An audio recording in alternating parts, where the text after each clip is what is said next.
Hello, my friends, and welcome back. Today, we're going to be taking a look at a clip of a guy providing an update on the Southwest situation. Southwest previously made him buy a second seat because he couldn't fit into one, and he became outraged. He made a video talking about how Southwest needs to do better, and someone from the company actually reached out to him and asked him how they could improve. Unfortunately, he said that's not good enough, and they still need to do better. Seems like there's no winning. We're also going to be taking a look at a bonus clip of someone else having an issue with Southwest's seating policy, so be sure to stick around until the end. Before we proceed, please click the like button so that I may apply comb to mustache.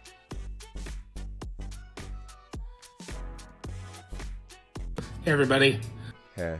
So, Southwest replied, and I just finished a 4-mile walk with my dog. It's a beautiful day here in Houston, so I took advantage of it. And I got back. I have an email, so I thought I would share it with you guys. So this is basically everything that was said. Southwest Airlines Outreach. Hi, Kenneth. My name is Michelle, and I lead our customer care team at Southwest. I came across your post and wanted to reach out personally. I'm truly sorry for how that experience felt. I appreciate you taking the time to share it publicly. It takes energy to speak up, and your voice matters. I also want to be transparent about why I'm reaching out. Beyond your long-lasting loyalty as an A-list preferred customer, your experience has prompted us to take a deeper look at not just our policies, but how situations like this are handled in the airport, especially when they happen in public. We're actively reviewing that approach, and hearing directly from you would help us understand where we need to do better. Okay, Southwest reached out to you and they want to improve their services. They feel bad that you were embarrassed by that situation. If you're open to it, I'd really value the chance to connect by the phone simply to listen. This would not be about smoothing anything over or explaining decisions. It would be about learning from your experience and understanding what could and should be done different in the future. If we do connect, I'll follow your lead on what you're comfortable sharing. That said, I want to be respectful of your time and boundaries. If a call isn't something you'd like right now, I completely understand, and I'm grateful for anything you're willing to share by reply. Thank you again for speaking up and giving us the opportunity to learn. Okay, so it sounds like Southwest feels bad about your situation, and they would like to hear from you how they could handle that better in the future. We're not mad about that, right? Warmly, her name and title with the Southwest logo. Now, here's the thing. To me, that sounds like, hey, we as a company understand that we haven't trained our employees, and we need to figure out how to enforce these policies without getting way more bad PR. Getting bad PR is probably part of the reason they reached out to you, yes. They would like to change that by having better customer service. So, since you're the one that went through it, why don't you give us ideas from a customer perspective so we can choose to implement them instead of thinking about it on our own? Right. And you're mad about that? You literally said you didn't want to smooth anything over. So you're sitting here telling me that your concern isn't what I went through. It's how you can avoid these issues in the future. And no, when they said they weren't trying to smooth anything over, I think they were just saying that they weren't reaching out to you as part of some empty display to just try to smooth things over. We genuinely care. We're not just trying to placate you so you will stop speaking out about this. We actually care. You're getting mad about that. That's what I got from that statement. What about you guys? And then being publicized. So, again, I'm going to say it. Southwest, you need to do better. Right. That's why they're reaching out to you to ask how they could do better. And then you're just yelling at them and being like, you should have known. Why are you reaching out to me? Just so you can look better? They're reaching out to you to find out how they can do better. And you're telling them, do better. That's what they're trying to do. They're reaching out to you to ask how they can do that. I don't know why we're yelling at them. They even tried to tell you that we're not just trying to smooth this over. This isn't some stupid PR stunt. We actually care. And you were like, no. I believe you actually misinterpreted their statement entirely and took it the opposite way. Okay, reaching out to a customer to have them help you troubleshoot your horrible actions on these policies isn't the tea. It's not. You had a lot of complaints, and they reached out to you to ask how they could do better. Since you keep telling them to do better, and your response is, do better. All right, how do you want us to do better? What do you want us to do? I don't know why we can't just tell them how they could do better. Is it because we don't actually have a valid suggestion for a better way to handle this situation? Is it possible that going up to people and saying, hey, I think you might need to buy a second seat is the only way that we could actually do this? If somebody didn't buy the second seat that they were supposed to, if they couldn't fit into one, how else are we supposed to handle the situation of telling them that they need a second seat? It's going to be embarrassing. It's going to suck for everyone regardless, because nobody wants to talk about their body. Nobody wants anybody else to tell them, oh, I think you need a second seat. So I don't think there's really any better way to handle this. And perhaps that's why you don't actually have any suggestions for how they can do better. You're getting angry at them for asking you. Are we just skirting the question of how they can do better because we don't really have a good answer? Maybe. I don't have a good answer for that question. It's not giving, right? So like what you should be doing is having this figured out before you even start implementing them, so you don't have this problem. Okay, so what's your big idea? How can we handle this better in the future? We're asking you. It doesn't seem like you have a better idea. Honestly, seems like you getting mad at them again is just you trying to cover up the fact that you don't have a better idea. That's what this is. You don't have a better idea, do you? It's not my job to give you my time to help you figure out the problems and the holes in how you've trained your employees to enforce certain policies. So, like, respectfully, do better. You can do better. Yeah, they can. Everybody can do better. I love that general ass statement. And I also love to go around telling everybody that. Do better. Do whatever you're doing. Do it better. And you need to do better. Yes. How? God only knows. But do better, please. So with that said, that's Southwest's response. Hopefully from here on out, you guys can get back to my hair content and like the fun stuff on my page, and we can be like moving past I'm never moving past this, bestie. this, because if this is all you have to give, I don't want any part of it. All right, see ya. Okay, so somebody from Southwest reached out to him to ask how they could do better, and his response, psh, why are you asking me? I don't know why he's getting angry that they're reaching out to him. He's the one that had various complaints, so they're like, how do you think we could handle that situation better? Why don't you have any suggestion? Is it because you don't actually have a better way to handle that situation than the way that they're doing it? Because it's just kind of a crappy situation all around, but unfortunately, there's really no better way to handle it? Is that why you just kept saying do better? I think so. I can't think of a better way to do it. If somebody didn't buy the second seat that they were supposed to buy, and they show up to the airport not fitting into one seat, I don't know how else we could make them buy the second seat than by having an employee tell them that they need one. I still think we need a test seat, but once again, the employee is going to have to ask people to go sit in it. So there might be hurt feelings regardless. It is embarrassing to be told that we need a second seat, but we were supposed to purchase a second seat ahead of time if we didn't fit into one. So we could have easily avoided this situation. Next. So at this point, flying Southwest is a humiliation ritual.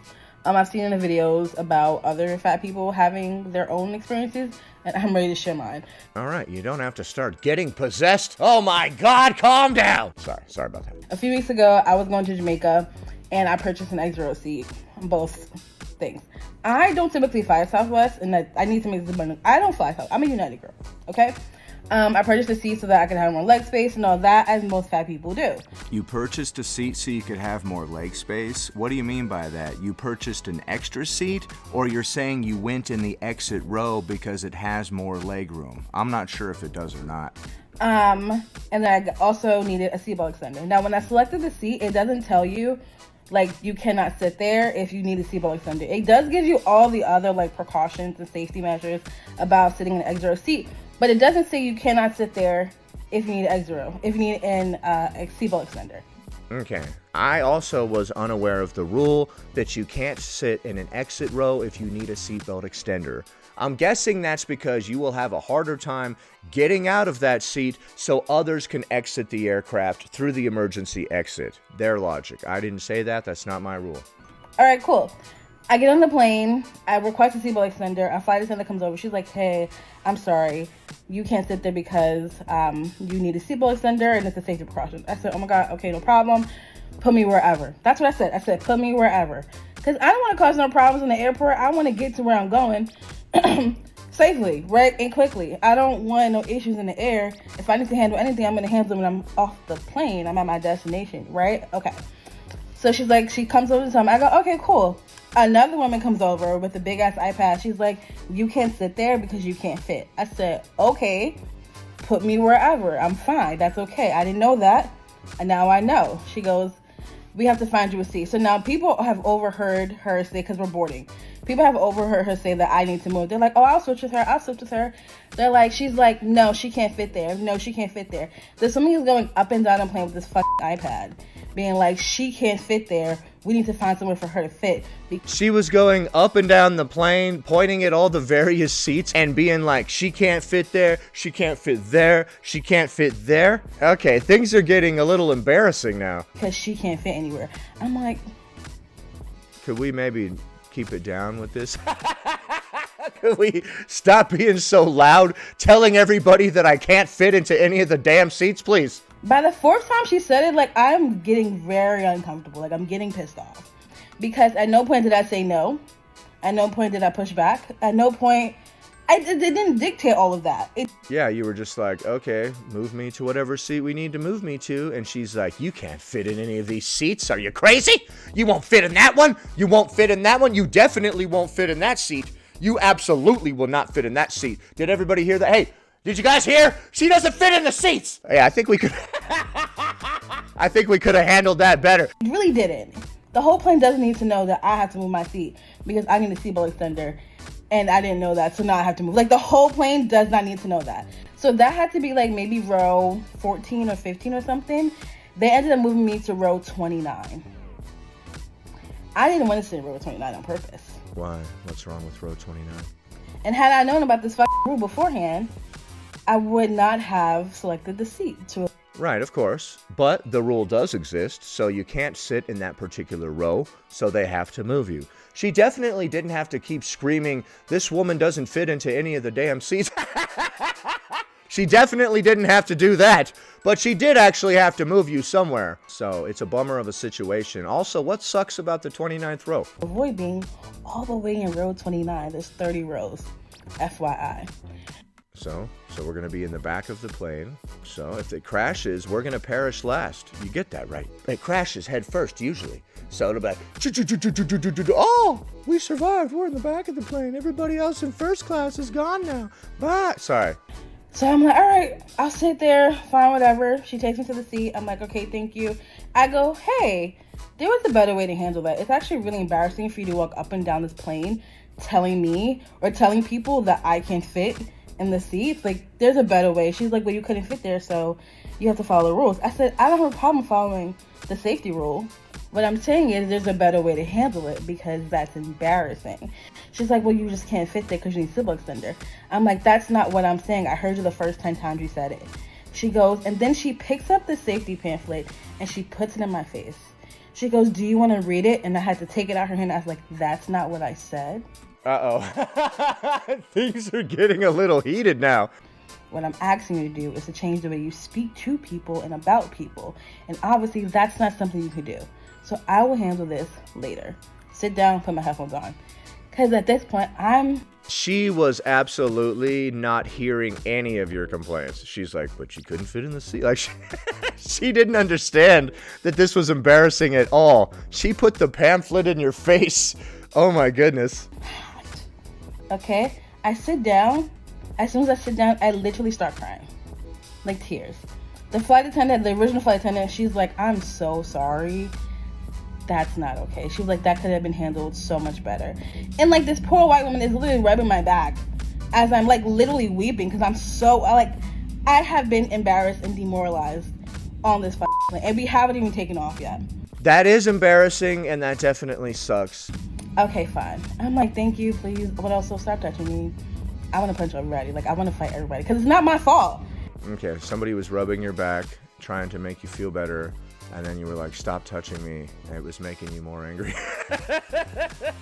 Had I known I couldn't sit there because of what I needed, I wouldn't have selected the seat.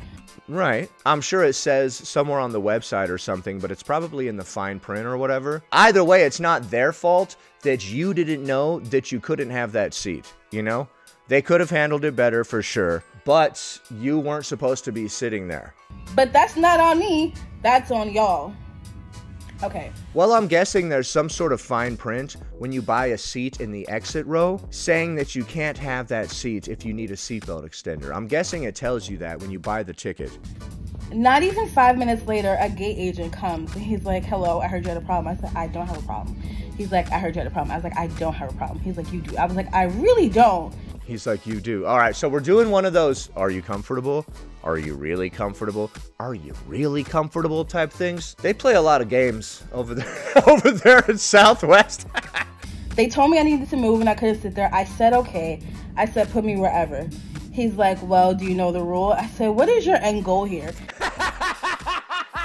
What is his end goal? You already moved. What are we doing? Did we start yelling at one of the employees or something and that's why he's coming over, or? Because at this point, I'm like, well, what do you want? Yeah, the situation is already the situation. You're already in a different seat. Like, I've already been disrespected and humiliated. What do you want now? He's like, oh, well, you know, you need 2 seats. I was like, do you want to purchase another seat? He was like, no. I was like, so what are you talking to me about? He's like, you don't take that tone. I was like, I don't have to take that tone. I have been disrespected on this plane as a paying customer, and all I did was select the wrong seat. Had I known I didn't need to sit there, I wouldn't have selected the seat. It's really that simple. He was like, you don't have to take that tone. I was like, okay. He's starting to give you a hard time about the tone that you used. Dude, get away from me. Okay? Another adult is trying to police your tone, bro. Get away from me. All right. Cool. He was like, well, you know you need 2 seats. I was like, I don't need 2 seats. He's like, you know you need 2 seats. I was like, I do not need 2 seats. What is this interaction? This dude comes up and just starts like harassing you. It sounds like he's like, I heard you had a problem. You're like, no. He's like, you did have a problem. And then he's like, you need 2 seats. You're like, no, I don't need 2 seats. He's like, yes, you do need 2 seats. Okay, so this dude just came up to argue with you about various things. He's like, you know you need 2 seats. I'm like, all right. Headphones in for him too. Oh, I love that response. He's like, you know you need 2 seats. You just look right at him. You're like, what? Because what y'all not going to do is disrespect me and make a mockery of me on this plane. And I don't even want, like, I have somewhere to be. And the last thing I wanted was to be put in a position where, like, somebody has to escort me off the plane because I turn up on everybody because they're being disrespectful. So I'm like, don't. Stop talking to me. Stop talking to me. Stop talking to me. So he gets off, real nasty and rude. I make sure I get his name. I make sure I get the flight attendant who was really rude and nasty and, like, making all the noise. Hi, Alex. Hi, Alex. I make sure I get her name so I can file my complaint appropriately. Well, throughout the flight, so we fly, like we go, whatever. I pull out my glasses and my book because I was gonna read on the flight anyway. So I'm like, all right, I got these extra seats. I might as well get comfortable. I pull out my book. I start reading. I'm out of my business. I don't know. It looked like something had clicked for them that, like, I wasn't gonna fight them. And then they were all suddenly really, really nice to me. Like, another third flight attendant, comes over. She's like, I'm so sorry about what happened. She gives me some Southwest paraphernalia, like a keychain. She's like, I know you don't want anything. I was like, I don't. She's like, but here you go. I'm so sorry. I'm going to take care of you. At this point, they're offering me drinks. They're offering me extra snacks. They're offering me everything at this point. Because, like... Okay. Are they worried that you're going to complain? Because if they are, then you need to play that up more. You need to be like, I don't know. I don't know if I feel smoothed over. I don't know if I can accept this situation when my upright tray table still lacks several things of peanuts. Like, I don't know. I don't know. Do I feel okay about this situation? Where's my drink? I don't know. I'm starting to sober up. I don't know how I feel about this situation. Maybe if I had a few more packets of peanuts, I would forget about this whole thing. I don't know. Maybe if I had a few more drinks, I would feel better about this whole situation. I don't know. They went too far. I'm like, thank you. Cool. I'm still going to file my complaint. It's fine. Like, whatever. I take what they give me. Like, literally, they're giving me snacks and all types. I'm like, I don't want any of this, truly. I'll take it. I'll have the peanuts. I'll have all the drinks. I'll have those little sodas or whatever. Give it to me, or I'm gonna complain. I just wanted to be respected on the flight. Well, we can't do that, but we do have some peanuts. We can't give you respect, but we could give you an extra soda. How about that? That's all. I just didn't want to be humiliated and embarrassed on sitting down. That's all. Whatever. The flight comes to an end, and as we're deboarding the plane, like right before we get off, the woman Alex, she comes over to me. She goes, "I just want to apologize. I'm so sorry." Okay, that's nice. For how I handled that. I said, She was like, please forgive me. Please forgive me. I was like, thank you for apologizing. I do not accept it. Okay, why? You want to go complain to the company or whatever, and you probably feel that she's not being genuine and she's just apologizing, so you won't go and complain. That's why we're not accepting it, right? You made me feel terrible. So fuck Southwest. Fuck you, Alex. Fuck Sanchez too, BWI. Y'all can all go to hell. I'm Sanchez too. Is that the dude that came up and was giving you an attitude? never flying Southwest ever again. And I will be getting my money back. I will be getting my money back. And it's had a similar situation. I don't know how we're going to get our money back if we took the flight. I don't think they'll reimburse you just because people were rude to you or whatever. I doubt it, because people would be making up stories of them being rude to them all the time if it meant you could get a free flight, right? Alex was rude to me too, man. Southwest. Coming back from Jamaica. And I can tell you, those flight attendants handled it way better. Why are we putting an H in way? It's not the right kind of way. All right, so you had a similar situation coming back from Jamaica, but those flight attendants handled it better. They didn't go up and down the plane pointing at all the seats saying, you won't fit there, you won't fit there, you won't fit there. They didn't do that? So much better than they did. Almost as if it could have been handled differently.